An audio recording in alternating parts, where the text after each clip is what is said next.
রাসূলুল্লাহ সাল্লাল্লাহু আলাইহি ওয়াসাল্লাম বলেছেন, প্রত্যেক কাজ নিয়তের সাথে সম্পর্কিত। মানুষ তার নিয়ত অনুযায়ী ফল পাবে। যার হিজরত হবে দুনিয়া লাভ অথবা কোনো নারীকে বিয়ে করার উদ্দেশ্যে, সেই উদ্দেশ্যেই হবে তার হিজরতের প্রাপ্য। সহিহ বুখারী, সহিহ মুসলিম। যেমন যে ব্যক্তি আল্লাহর সন্তুষ্টি লাভের উদ্দেশ্যে সুন্নাহ অনুসরণ করে সুন্দরভাবে নামাজ আদায় করে, সে সওয়াব লাভ করবে। আর যে সুন্দরভাবে নামাজ আদায় করে মানুষকে দেখানোর জন্য, সে রিয়াকারী ও গুনাহগার হবে।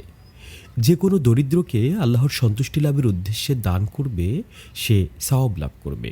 আর যে দান করলো মানুষের প্রশংসা পাওয়ার জন্য, সে রিয়াকার ও গুনাহগার হবে। তাই প্রত্যেক মুসলমানের কর্তব্য নিয়ত শুদ্ধ করার দিকে মনোযোগী হওয়া, নিজের আমলগুলোকে রিয়া বা লোক দেখানোর উদ্দেশ্য থেকে পরিশুদ্ধ করা, যেন আমলগুলো শুধু আল্লাহর সন্তুষ্টির জন্যই হয় এবং আল্লাহর কাছে কবুল হয়। মুয়াজ ইবনে জাবাল রাদিয়াল্লাহু তাআলা আনহু আবু মুসা আশআরী রাদিয়াল্লাহু তাআলা আনহুকে বলেছিলেন, আমি রাতের প্রথমাংশে শুয়ে পড়ি এবং নির্দিষ্ট সময় পর্যন্ত ঘুমিয়ে উঠে পড়ি। এরপর আল্লাহ আমাকে যতটুকু তৌফিক দান করেন, কোরআন তেলাওয়াত করি। আমি আমার ঘুমকেও সওয়াবের কাজ মনে করি, যেমন কোরআন তেলাওয়াতকে সওয়াবের কাজ মনে করি। সহিহ বুখারী।